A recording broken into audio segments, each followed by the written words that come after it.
করে উঠল ইসরার কোমল হাতে। চোখ ভরে সেই দৃষ্টিপাত করল সে। পরক্ষণেই সানগ্লাসটা খুলে বাম হাতে টান মেরে ইসরাকে নিজের কোলে বসিয়ে নিল ফারিস। জিরো কাটের বেয়ার্ডপূর্ণ গালটা চেপে ধরল ইসরার কোমল মুখে। নিজের মুখটা ইসরায়ের গালে ঘষে বাম হাতটা নিজের হাতের মুঠোয় নিয়ে ইসরার হাতে চুমু এঁকে দিল Faris. My little girl, only mine, আমার ভালোবাসা। রোদ হয়ে আসা কণ্ঠে ইসরা শুধালো, আমিও ভালোবাসি ফারিস, আপনাকে ভালোবাসি ফারিস জওয়ান। কি সুন্দর মুহূর্ত, ফারিসের জীবনের সবচেয়ে সুন্দর মুহূর্ত। তার লিটল গার্ল তার কোলে, এর থেকে শাস্তির কিছু আছে নাকি? ফারিসের জানা নেই ইসরার কেবল তার মোহ নয়, তার আসক্তি, যা দিনে দিনে কম্বার বই কি বাড়ে।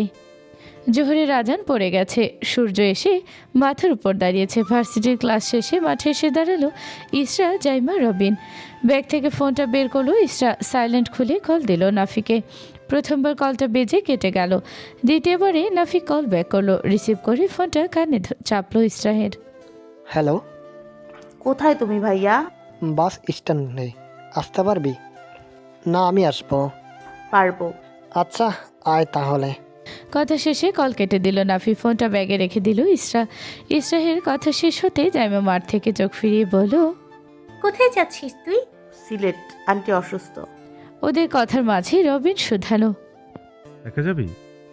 হ্যাঁ, ফারিস জানে না, আম্মু নিষেধ করেছে ওকে বলতে, তাই বলা হয়নি।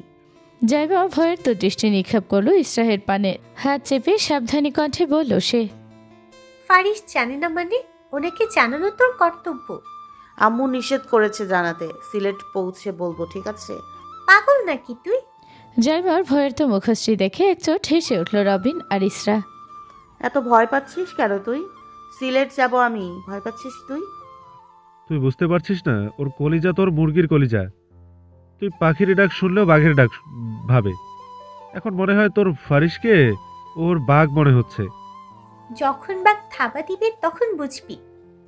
জাইমার কথায় রবিন কনফিডেন্স নিয়ে উত্তর দিল, হ্যাঁ হ্যাঁ, দিক আগে থাবা। অপেক্ষা করতে পারিস। রেগে জাইমা দ্রুত পায়ে হাঁটা দিল। 3 তলার বারান্দা পেরিয়ে সিঁড়িতে নেমে গেল সে। কথাই বলবে না এই বজ্জাতগুলোর সাথে, সব কিছু ফাজলামি ভেবে উড়িয়ে দেবে। পেছনে থেকে চেঁচিয়ে উঠল ইসরা, আরে জাইমা, দাঁড়াবি তো বোন, এত রাগ হওয়ার কি আছে? হ্যাঁ ভাই দাঁড়া, আর এমন মজা করবো না। জাইমা দাঁড়ালো না। রবিন আর ইসরাও ছুটলো তার পেছনে। দৌড়ে গিয়ে রবিন চেপে ধরলো জাইমার হাত, এক পাশ করে দাঁড় করানো তাকে। কি সমস্যা? থামতে বলছি তো। কি? এমনভাবে ছুটছিস কেন? ইসরা এসে দাঁড়ালো ওদের পাশে, মুখ কালো করে আশেপাশে তাকালো জাইমা। রেগে যাচ্ছিস কেন?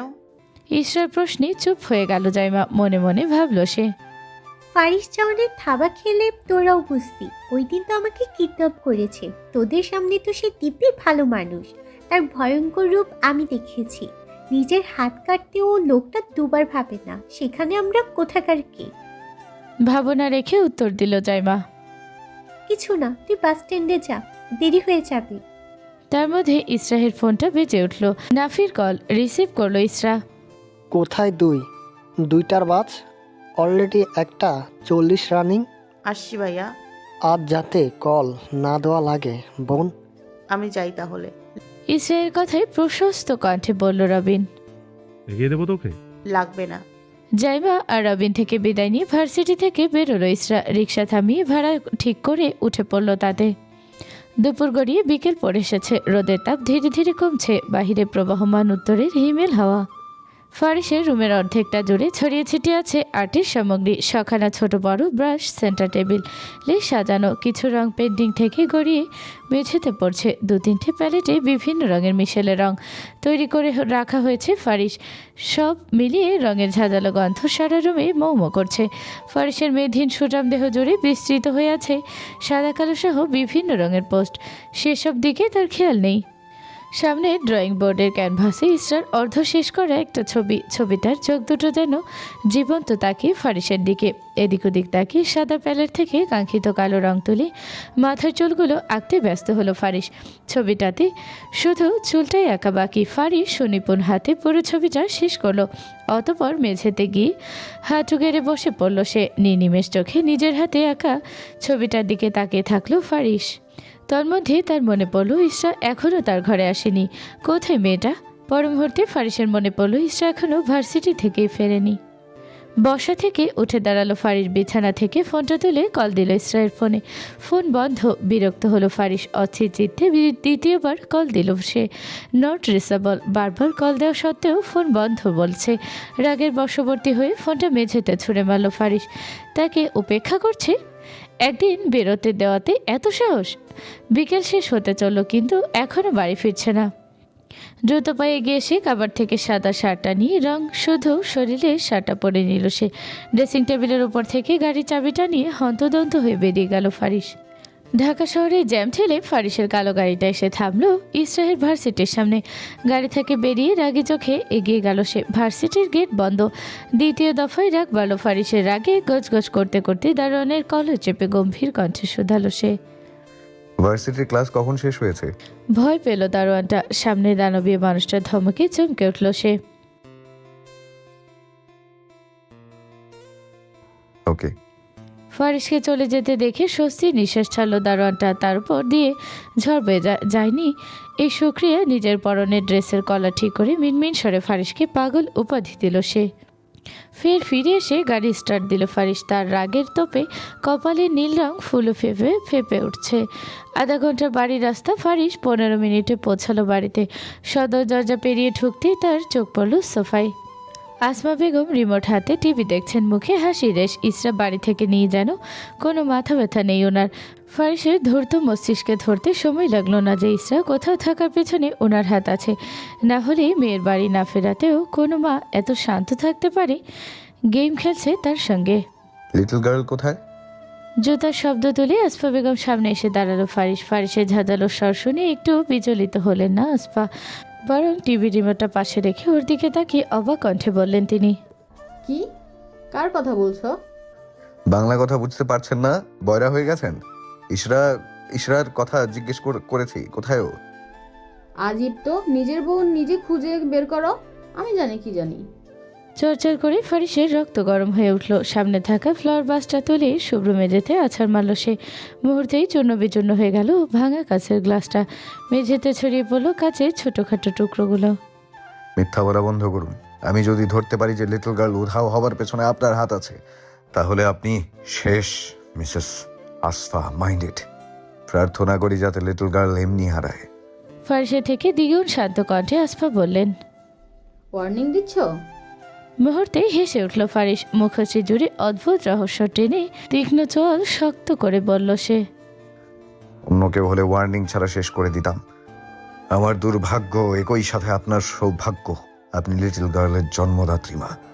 এসব সস্তা ওয়ার্নিং বাংলা ছবিতে গিয়ে দাও, ফ্যান ফলোয়ার্স পাবে। রিয়েলি? সস্তা ওয়ার্নিং? 12 বছর আপনি আমার বউ থেকে আমাকে দূরে রেখেছেন মিসেস আরাহাম। এখনো প্রতিনিয়ত সেই চেষ্টাই করে যাচ্ছেন। এত সহজে আপনাকে ছেড়ে দিই কিভাবে? পারলে খুঁজে নাও ইশরাহাকে, আমি কিছুই বলবো না। ফারিসের ফের শান্ত চোখে তাকালো, ঠোঁটে হাসির ঝলকানি রেখে শুধালো সে। বড্ড ভুল করে ফেললেন শাশুড়ি মা। ফারিসের দুর্বলতায় হাত দিতে নেই, তার পছন্দ না। ফারিস নিজের জিনিস ছিনিয়ে নিতে পারে, একই সাথে অপরাধকারীকেও সাজা দিতে পারে। গটগট পায়ে প্রস্থান করলো ফারিস। নিজের ঘরে ফিরে ফোন দিল কাউকে। ফোন কানে ধরে ফারিস শিশিয়ে শুধালো। ফারিসকে চ্যালেঞ্জ করার পরিণাম কি হয় এইবার আপনি বুঝবেন। গটগট পায়ে প্রস্থান করলো ফারিস। নিজের ঘরে ফিরে ফোন দিল কাউকে। ফোন কানে ধরে শিশিয়ে শুধালো সে। বলুন স্যার। 2টো নম্বর পাঠাচ্ছি। যত কল আসবে সবগুলো কল ট্রেস করবে এবং কি কথা হয় সেটাও রেকর্ড করবে। একটা সিঙ্গেল মিসড কলও মিস দেবে না। কেন স্যার? লিটল গার্লকে পাচ্ছি না, যে করে হোক ওকে খুঁজে বের করতে হবে। রিজভি ফের প্রশ্ন করলো না, বরং ফারিসের রাগ সম্পর্কে তার ধারণা স্পষ্ট। রাগের সময় ফারিস নিজেকে আঘাত করতেও ছাড়ে না। সেখানে রিজভি তার কাছে চুনোপুটি। শুধু শুধু নিজের বিপদ বাড়ানোর মতো বোক আসে না। ওকে বস। আর কিছু? কালকের ভেতর সময় করে আমার হিপনোটিক পাথরটা এনে দিও। একটু জামাই আদর পেতে ইচ্ছে করছে, শাশুড়িটা বড্ড জ্বালাচ্ছে। ওকে বস। জলদি কাজ শুরু করো, দ্বিতীয়বার যাতে বলতে না হয়। ওকে বস। শালা আমারও কপাল। একটা কথা বলবো বস? বল। ম্যামের ডায়মন্ডের রিংয়ে জিপিএস সেট করা আছে। আপনি বললে আমি টেক করব। লাগবে না, আমি দেখছি। ওকে বস। ওকে বস না করে কাজ কর। ওকে বস। হাইওয়ে রোডের বুক চিরে শাসা করে চলছে বাস ট্রাক সহ বিভিন্ন গাড়ি, এক একটার পর এক একটা স্পিড দ্বিগুণ। জানালার ফাঁকগুলি ঠান্ডা বাতাস এসে উড়িয়ে দিচ্ছে ইসরায়েল ওনার কোনা। বাতাসটা ভালো লাগছে, শীতও করছে। তার রাস্তার পাশে ধরে হেঁটে যাওয়া মানুষজন দেখছে সে। শেষ বিকেল হওয়াতে কুয়াশা পড়তে শুরু করেছে। দূরের সব কিছু খোলা। ইসরার পাশের সিটে নাফি বসা। নাফি ইসরার কাজিন, তার খালার ছোট ছেলে। গত মাসেই জবে জয়েন করেছে। ইসরার হাত উঠিয়ে বাসের জানালাটা বন্ধ করে দিল। কাঁধ ব্যাগটা থেকে ফোনটা নিয়ে সময় দেখল সে। অতপর ফারিসের মুখটা ভেসে উঠল তার মন গহীনে। তীক্ষ্ণ জলের মাঝে শুভ্র সুশীল এক চিলতে হাসি। জিরো কাটের বেয়ার্ডগুলো অসম্ভব সুন্দর লাগে ইসরার। লম্বা চড়া ফারিসের পুরোটাই যেন সৌন্দর্যের ভাণ্ডার। অসম্ভব সুন্দর মানবটির ভালোবাসাও সমুদ্র সম, তাতে কোনো খাদ নেই। নিমিষেই মন খারাপ হয়ে উঠল তার। ইসরার মনে হলো সে ফারিসকে কষ্ট দিচ্ছে। মায়ের কথা রাখতে সে ফারিসকে জানায়নি, কিন্তু এখন নিজের কাছে খারাপ লাগছে। একটা কল দিবে ভেবে ফোনটা বের করলো ইসরা। নাফি চোখ বন্ধ করে বসে আছে, কানে তার ব্লুটুথ গোজা। ভাইয়া, নাফি শুনল না। বিরক্ত মুখে ইসরা আলতো হাতে ধাক্কা দিল নাফিকে। ভাইয়া ফারিসকে একবার কল দিলে হতো না? নাফি একইভাবে বসে থেকে জবাব দিল। দে, সমস্যা কোথায়? আম্মু নিষেধ করেছে। ইসরার কথায় কিছুক্ষণ ভাবলো নাফি, পরপর হুডি টুপিটা মাথায় দিয়ে শুধালো সে। তাহলে আন্টিকে জিজ্ঞেস কর ফারিস কোথায়। না, ফারিসকে একবার কল দিয়ে দেখি। তোর ইচ্ছে, আমার সমস্যা নেই। ইসরা কল লিস্টে ঢুকতেই আচানক ফোনটা বন্ধ হয়ে গেল। সকাল থেকে চার্জ না দেওয়াতে ফোনের চার্জ শেষ। বিরক্তিতে দাঁত কিরমির করে উঠল ইসরার। ফোনটা বন্ধ হওয়ার সময় পেল না। এখন কি করবে সে? ফোন বন্ধ হয়ে গেছে। নাম্বার মুখস্থ পারিস? আমার ফোন থেকে কল দে। না। তাহলে আন্টিকে কল দিয়ে কথা বল। বেশি প্রয়োজন হলে ফারিসকে কল দিতে বলিস। আসফা বেগমকে কল দিয়ে নাফি ফোনটা ইসরার কাছে দিয়ে দিল। ওপাশ থেকে আসফা বেগমের কণ্ঠ শুনতেই ইসরা ব্যতিব্যস্ত কণ্ঠে বলল, ফারিস কোথায় আম্মু? চায়ের কাপটা টেবিলে রেখে বিরস মুখে আসফা জিজ্ঞেস করলেন। কেন? ওনাকে তো বলে আসা হয়নি, একটু ফোনটা দেবে? আসফা দোতলার দিকে তাকালেন। কেউ নেই। ব্যালকনি আপাতত ঝাড়বাতির আলোয় আবছালো আধারিতে ছেয়ে আছে। ফারিস ঘুমোচ্ছে। তোর কথা সে জিজ্ঞেস করেনি? একবারও জিজ্ঞেস করেনি? সত্যি? না, তোর কি মনে হয় আমি মিথ্যে বলছি? না মানে, সে দুপুরে খেয়ে ঘুমিয়েছিল, এখনো ওঠেনি। এতক্ষণে সব ছটফটানি আনন্দ নিমিষে মিলিয়ে গেল ইসরায়েল। মুখের কোমল হাসিটা হারিয়ে গেল। শান্ত কণ্ঠে ওহ বলে ফোনটা কেটে দিল সে। একবারও ফারিস তার কথা জিজ্ঞেস করেনি? একটাবার জিজ্ঞেস করতে পারলো না? কি এমন ক্ষতি হতো জিজ্ঞেস করলে? ফারিস যেহেতু ঘুমাচ্ছে, তাহলে সে কেন মন খারাপ করবে? ল্যাপটপ সামনে নিয়ে সোফায় বসে আছে ফারিস। কপালে তার চিন্তার বিস্তর ছাপ। সন্ধ্যা হতে চলল, কিন্তু এখনও ইসরার কোনো হদিস পায়নি সে। রিজভিও কল ব্যাক করেনি। অনেকক্ষণ ধরে ল্যাপটপে কিছু একটা করার চেষ্টা করে সফল হচ্ছে না ফারিস। শেষবার নীল কানেক্টেড লেখা অপশনটা ক্লিক করতেই জিপিএসটা চালু হয়ে গেল। হাসির ঝলকে ফারিস শক্ত চল বাঁকা হয়ে এলো। তার মধ্যেই তার ফোনটা বেজে উঠল। রিজভি কল দিয়েছে। ব্লুটুথে ক্লিক করলো ফারিস। রিজভি শান্ত কণ্ঠে বলল, বস, 10 মিনিট আগে দ্বিতীয় নাম্বারে কল এসেছিল। জায়গাটা আপনার ওখান থেকে 2 ঘন্টার ব্যবধানে। এখন বেরোলে বাসটা ধরতে পারবেন। Come in front of the house with the car. I'm going out. ওকে বস। ল্যাপটপটা অফ করে ফারিস শরীর ছেড়ে দিল, বসলো। অলিভ কালারের ওভার স্লিভ টি শার্টের স্লিভগুলো কোনোই অবধি গুজে নিল সে। দুহাতেই অগোছালো চুলগুলো গুছিয়ে নিল ফারিস। শান্ত মস্তিষ্কে চোখ বন্ধ করে রাখলো 5 মিনিট। আমাকে না বলে যাওয়ার মাসুল তোমাকে গুনতে হবে লিটল গার্ল। আমি যত চাই নিজের আসল চেহারা লুকিয়ে রাখতে, তত তুমি আমায় পাগল করে ছাড়ছ। দিন দিন বয়স বাড়ার সঙ্গে আমার পাগলামোটাও বাড়ছে। গাড়ির হর্নের শব্দে ফারিস উঠল। ল্যাপটপটা হাতে নিয়ে ফোনটা পকেটে চালান করে নিল সে। রেস্টুরেন্টের ওয়াশরুমের আয়নার সামনে দাঁড়িয়ে আছে ইসরা। চোখে মুখে পানি ছিটিয়ে আয়নাতে নিজের প্রতিবিম্বে তাকালো সে। সারাদিনের জার্নিতে চোখে মুখে ক্লান্তির ছাপ। মাথার ওড়নাটা পিনগুলো খুলে ওড়নাটা মাথায় পেঁচিয়ে নিল ইসরা। ওয়াশরুম থেকে বেরোলো সে। নাফি সোফায় বসে আছে, তার সামনে সোফায় এসে বসলো ইসরা। তাদের অর্ডার করা খাবারগুলো এখনও আসেনি। মাথা টেবিলে কাত করে শুয়ে পড়ল ইসরা। ফারিসের কালো মার্সিডিস মাইবা এক্সেলেরও কারটা এসে থামলো রেস্টুরেন্টের সামনে। ফারিস ব্যস্ত হাতে কারের ডোর খুলে বেরোলো। মাটির নরম ঘাসগুলো শক্ত বুট জুতা দিয়ে মারিয়ে ফারিস দৌড়ে রেস্টুরেন্টের সিঁড়ি বেয়ে উপরে উঠল।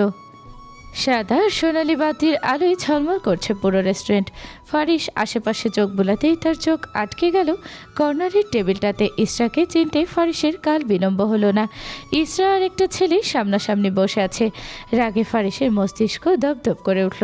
চুল টেনে ধরল সে। তড়িৎ বেগে ছুটে গিয়ে ইসরাকে টান মেরে দাঁড় করিয়ে জড়িয়ে ধরল ফারিস। ঘটনাটা এতটাই দ্রুত হয়েছে যে ইসরা হকচকিয়ে উঠল। অবাকের সপ্তম চূড়ায় পৌঁছে ফারিসের পারফিউমের সুবাস নাসার রন্ধ্রে লাগতেই বুঝলো মানুষটাকে। ইসরা আলতো হাতে ফারিসের পিঠে হাত রাখলো। ফারিসের শ্বাস দ্রুত বেগে চলছে, শরীর কাঁপছে। ইসরাকে এতটাই জোরে চেপে ধরেছে যেন এখনই তার দম ফুরিয়ে যাবে। ইসরা ফারিসের পিঠে আলতো চাপড় দিয়ে ভয়ের তো কণ্ঠে শুধালো, ফারিস। ফারিস জবাব দিল না। ততক্ষণই রিজভি এসে দাঁড়িয়েছে ফারিসের পেছনে। নাফিও উঠে দাঁড়ালো। সবার চোখ ওদের দুজনের দিকে। ইসরা লজ্জা পেল। ফারিসের হাত ছাড়াতে চাইল সে, কিন্তু ফারিস ছাড়ল না, বরং আরো জোরে চেপে ধরে শীতল কণ্ঠে শুধালো সে, না বলে এখানে এসেছো কেন?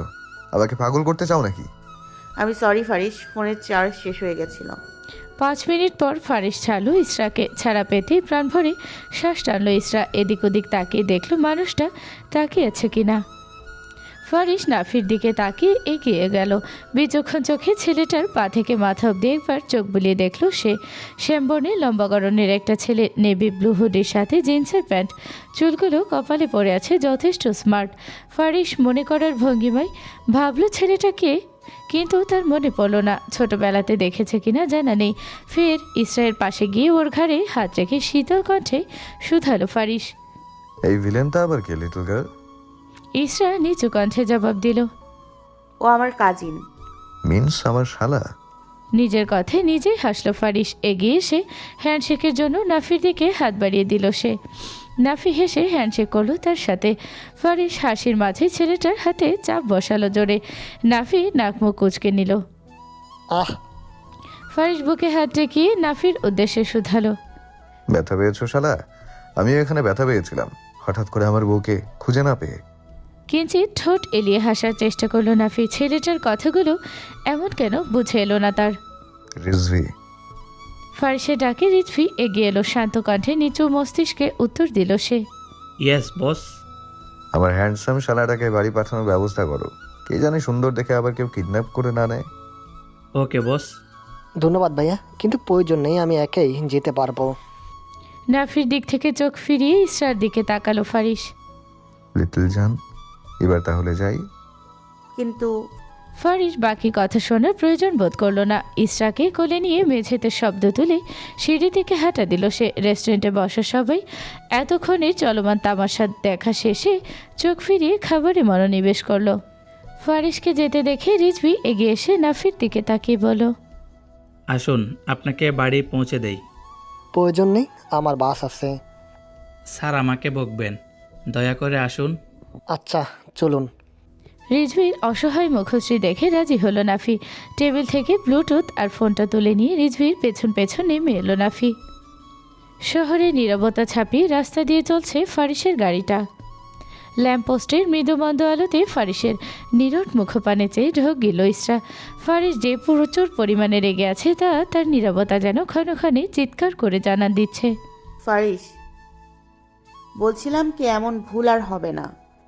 এবারেও ফারিস কিছু বলল না, তবে তার গাড়ির স্পিড বাড়ল। ইসরা এক হাতে সিট বেল্ট চেপে ধরল, অপর হাতে ফারিসের বাম হাতের উপর হাত রাখলো। আচানক ব্রেক কষল সে। সিট বেল্টটা টান মেরে খুলে নিল ফারিস। হিংস্র ভঙ্গিমায় এগিয়ে এসে চেপে ধরল ইসরায়ের অধর। ফারিসের হঠাৎ করা আক্রমণে ইসরা গাড়ির জানালার গ্লাসের সাথে চিপকে গেল। ফারিস দু হাতে চেপে ধরল ইসরায়ের কোমল গাল।